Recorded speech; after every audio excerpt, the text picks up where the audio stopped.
జై శ్రీరామ్. శ్రీమాత్రే నమః. శ్రీ గురుభ్యో నమః. 2024 సంవత్సరం డిసెంబర్ 29వ తారీఖు నుంచి 2025 సంవత్సరం జనవరి 28వ తారీఖు వరకు కూడా శశి శుక్ర యోగము గోచారంలో ఏర్పడుతుంది. శని మహారాజు మరియు శుక్ర భగవానుడు వీళ్ళిద్దరూ కూడా కుంభరాశిలో ఈ 1 మంత్ ట్రావెల్ చేస్తారు.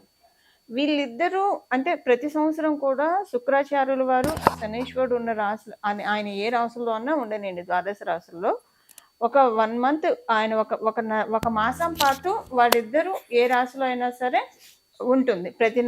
ప్రతి సంవత్సరం ఒక నెల ఉంటుంది.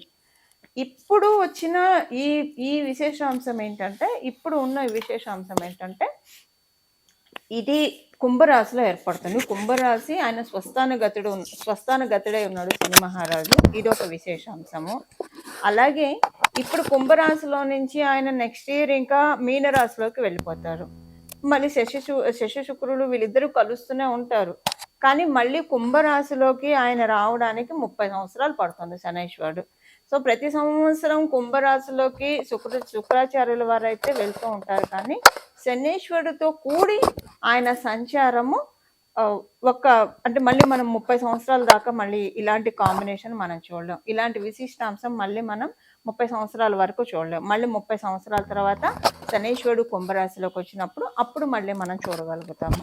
ఇది చాలా మంచి గ్రహస్థితి అని చెప్పాలి. ఏం చేతనంటే ఎప్పుడైనా సరే శనీశ్వరుడు ద్వాదశ రాశుల్లో పరిపూర్తి రాజయోగాన్ని ఇచ్చేది రెండు రాశుల వాళ్ళకి, వృషభ రాశి, తులారాశి. అలాగే ఈ వృషభ రాశి తులారాశులకి అధిపతి ఎవరంటే శుక్రాచార్యుల వారు.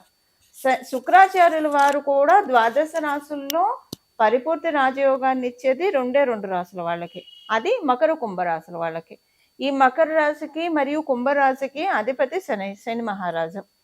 సో వీళ్ళిద్దరు ఒకళ్ళకొకళ్ళు రాజయోగం ఇచ్చుకుంటారు. అంటే శనీశ్వరుడు కనుక తులారాశిలో ఉంటే వాళ్ళకి ఇంకా అంటే తులారాశిలో పుట్టిన వాడికి, వృషభ రాశిలో పుట్టిన వాళ్ళకి ఒక్క శనీశ్వరుడు చాలు పరిపూర్తి రాజయోగాన్ని ఇచ్చేస్తారు. ఆ రాశుల్లో ఉంటే ఇంకా బాగుంటుంది. అలాగే మకర కుంభరాశుల్లో పుట్టిన వాళ్ళకి శుక్రాచార్యుల వారు పరిపూర్తి రాజయోగాన్ని ఇచ్చేస్తారు. సో ఇది చాలా మంచి కాంబో. అయితే ఇప్పుడు ఈ కాంబో ప్రతి ద్వాదశ రాశుల వాళ్ళకి మంచి ఫలితాలు ఉంటాయి. కానీ డెఫినెట్గా కొన్ని రాశుల వాళ్ళకి ఎక్స్ట్రా బోనసెస్ ఉంటాయి, ఎక్స్ట్రా బెనిఫిట్స్ ఉంటాయి. ఈ కొన్ని రాశుల వాళ్ళు ఎవరో మనం ఇప్పుడు చూద్దాము. మొదటగా వృషభ రాశి, తులారాశి, అలాగే మకర రాశి, కుంభరాశి, మీనరాశి. వీళ్ళ 5గురికి కూడా ఇది చాలా మంచి ఫలితాన్ని, సత్ఫలితాన్ని ఇస్తుంది. అయితే ఇక్కడ మనం ఒక్కటి చూసుకోవాల్సిన విషయం ఏంటంటే, మీ జన్మ జాతకంలో కనుక శనీశ్వరుడు మరియు శుక్రుడు వీళ్ళిద్దరు కలిసినా లేదా వీళ్ళిద్దరికి పరివర్తన జరిగినా, ఇప్పుడు మీ జన్మ జాతకంలో శుక్రాచార్యుల వారి దశ కావచ్చు, అంతర్దశ కావచ్చు, శనీశ్వరుడు దశ కావచ్చు, అంతర్దశ కావచ్చు, ఇవి మీరు రన్ అవుతూ ఉన్నా, దాంతోపాటు ఇప్పుడు వీళ్ళిద్దరూ ఒకవేళ శనీశ్వరుడు శుక్రాచార్యుల వారి మీద దృష్టి పెట్టినా, పరస్పరం వీళ్ళిద్దరూ సమసప్తక దృష్టితో వీక్షిస్తూ ఉన్నా, లేదా శనీశ్వరుడు తృతీయ దృష్టితో చూస్తున్నా కూడా అప్పుడు ఇప్పుడు మనం తెలుసుకున్న ఈ పారామీటర్స్లో అంటే శనీశ్వరుడు దశ, శుక్ర భగవానుడి దశ అంతర్దశ భుక్తుల్లో ఉన్నా, లేదా వీళ్ళిద్దరు పరస్పర వీక్షణ ఉన్నా, వీళ్ళిద్దరూ కలిసి ఉన్న మీ జన్మ జాతకంలో సెకండ్ థింగ్ ఏంటంటే, ఒకవేళ శనీశ్వరుడు ఒక్కళ్ళు అయినా సరే తృతీయ దృష్టితో కావచ్చు, దశమ దృష్టితో కావచ్చు శుక్ర భగవానుడిని మీ జన్మ చక్రంలో వీక్షిస్తూ ఉంటే, అప్పుడు మీరు ఏ రాశి అయినా కావచ్చు, అంటే మీరు వృషభ, తుల కాకపోయినా, మకర, కుంభ, మీన రాశులు కాకపోయినా మీకు కూడా ఈ యోగం వర్తిస్తుంది. అంటే చాలా మంచి యోగాన్ని వీళ్ళిద్దరు తెచ్చిపెట్టబోతున్నారు. ఇప్పుడు ద్వాదశ రాశుల వాళ్ళకి ఒక్కొక్క రాశి వాళ్ళకి ఒక్కొక్క ఇంపాక్ట్ ఉంటుంది. సో ఇప్పుడు మనం తెలుసుకునే 5 రాశుల వాళ్ళకి కొంచెం ఎక్కువ బెనిఫిట్స్ ఉంటాయి. మిగతా అన్ని రాశుల వాళ్ళకి కూడా బెనిఫిట్స్ అయితే ఖచ్చితంగా ఉంటాయి. కాకపోతే ఈ 5 రాశుల వాళ్ళకి ఎక్కువ బెనిఫిట్. ఇప్పుడు నేను చెప్పిన కేటగిరీలో ఎవరైతే వస్తారో వాళ్ళకి కూడా బెనిఫిట్స్ చక్కగా ఇస్తారు వీళ్ళిద్దరు, ఈ 2 గ్రహాలు కలిసి. ఇప్పుడు మనం ద్వాదశ రాశుల వాళ్ళకి ఏం బెనిఫిట్స్ అంటే ఏం మంచి ఫలితాలు రాబోతున్నాయి వీళ్ళిద్దరి కలయికతోటి. కుంభరాశి కాలపురుషుడు కుండలిలో నుంచి లాభరాశి. ఈ లాభరాశి ఏకాదశ స్థానం చాలా విశేషాన్ని సంతరించుకుంటుంది. ఏకాదశ స్థానంలో శని మహారాజు మరియు శుక్రాచార్యుల వారి కలయిక చాలా మంచి ఫలితాన్ని ద్వాదశ రాశుల వాళ్ళకి తెచ్చిపెట్టబోతుంది. ఇది మళ్ళీ మనకి 30 సంవత్సరాల దాకా మనం చూడలేం. వన్స్ ఈ కాంబినేషన్ బ్రేక్ అయిందంటే. ఎందుకంటే శుక్రాచార్యుల వారు మళ్ళీ తర్వాత నెక్స్ట్ జనవరి 2025 అంటే 29థ్ నుంచి ఆయన మీనరాశిలోకి వెళ్ళిపోతాడు. మళ్ళీ మనం ఇలాంటి గ్రహస్థితి చూడాలంటే 30 సంవత్సరాల వరకు వేచి ఉండాలి. సో, ఇప్పుడు ఉన్న ఈ గోచరంలో గ్రహస్థితి మనకి మంచి లబ్ధికరంగా, యోగకరంగా ఉంది. దీన్ని ఒకవేళ ఇప్పుడు మీ జన్మజాతకం బలంగా లేకపోతే దీన్ని ఒడిసి పట్టుకోవడానికి, అలాగే మీ జన్మజాతకం బలంగా ఉన్నా దీన్ని ఇంకా మనం ఇంకా స్థిరపరచుకోవడానికి, ఇంకా వృద్ధిపరచుకోవడానికి, ఇంకా బలపరచుకోవడానికి ఎలాంటి పరిహారాలు చేయాలో కూడా మనం తెలుసుకుందాము. కర్కాటక రాశిలో పుట్టిన వాళ్ళు, కర్కాటక లగ్నంలో పుట్టిన వాళ్ళకి ఈ శశి శుక్ర యోగము, గోచారంలో జరిగే ఈ యోగము ఎలాంటి ఫలితాన్ని ఇస్తుంది? మీకు సహజంగా ఇది మనం కాలపురుషుడి కుండలిలో ఇది లాభస్థానంలో జరుగుతుంది. మీకు అష్టమ స్థానంలో జరుగుతుంది. ఆల్రెడీ కర్కాటక రాశిలో పుట్టిన వాళ్ళకి, కర్కాటక లగ్నంలో పుట్టిన వాళ్ళకి అష్టమ శని జరుగుతుంది. కుంభరాశిలో ఆయన ఉన్నారు కాబట్టి.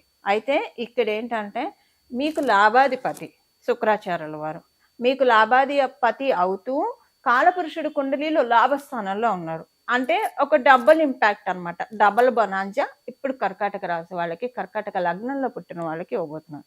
మీ జన్మజాతకం బాగా ఉంటే కనుక డెఫినెట్‌గా మీరు ఇంకా చాలా బాగా మీ ఫైనాన్సెస్, మీ రిలేషన్స్, అలాగే హ్యాపీనెస్, సంతోషము.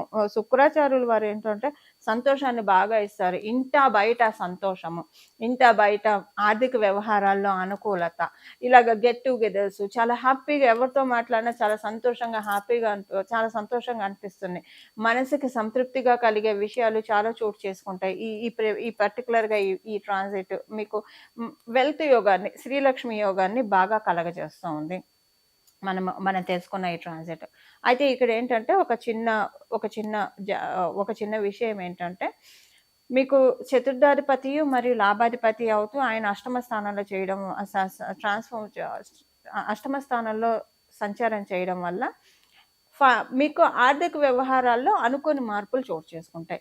మీరు విదేశాలు వెళ్ళాలని అనుకుంటే విదేశాలు వెళ్ళడానికి అనుకూలంగా ఉంది. ఆర్థిక వ్యవహారాల్లో అనుకోని మార్పులంటే ఖచ్చితంగా మంచి మార్పులే చోటు చేసుకుంటాయి. ఇక్కడ ఏంటంటే ఒక చిన్న ఇది మీకు చాలా స్వల్పంగా హెల్త్ ప్రాబ్లమ్ వస్తుంది. చాలా స్వల్పంగా. అది గ్యాస్ట్రిక్ ట్రబుల్ అవ్వచ్చు, లేదా కోల్డ్. సో, మనకి జలుబు చేస్తూ ఉంటుంది కదా! అలా కోల్డ్ రావడము. ఇది ఏదో ఒకటి కొంచెం ఈ రెండిట్లో ఏదో ఒకటి వస్తుంది. ఇది వచ్చిందంటే ఇంకక్కడ మీకు అర్థం ఏంటంటే మీకు శ్రీలక్ష్మి యోగం బలపడబోతుంది. మంచి మార్పులు జీవితంలో ఆర్థిక పరంగా చక్కని మార్పులు, చక్కటి పురోభివృద్ధి చోటు చేసుకోబోతుంది అని అర్థం. మీ జన్మకుండలి బాగుంటే, బాగా ఉందనుకోండి, అప్పుడు ఈ 2 మీరు చూడకపోవచ్చు. బట్ ఫలితాన్నయితే చూస్తారు. యోగాన్నయితే మీరు చూస్తారు. కర్కాటక రాశి వాళ్ళకి ఇది మంచి గ్రహస్థితి, మంచి యోగాన్ని తెచ్చిపెట్టే గ్రహస్థితి. ఇప్పుడు దాన్ని మీ జన్మజాతకం బాగున్నా, బాగోకపోయినా దీన్ని ఇంకా ఎలా ఒడిసి పట్టుకోవాలో మనం పరిహారం చూద్దాం. శశి శుక్ర యోగము ఇవిచ్చే ఫలితాలు ద్వాదశ రాశుల వాళ్ళకి మనం చూసాం కదా! ఇప్పుడు మనం అసలు ఒకవేళ మీ జన్మజాతకంలో ఈ యోగం ఉన్నా లేకపోయినా, అసలు మీకు ఈ యోగం ఇప్పుడు గోచారంలో ఉన్న ఈ యోగము మంచి ఇంపాక్ట్‌ని, అలాగే మంచి ఫలితాల్ని ఇవ్వాలంటే ఏం పరిహారం చేసుకోవాలో ఇప్పుడు మనం చూద్దాము.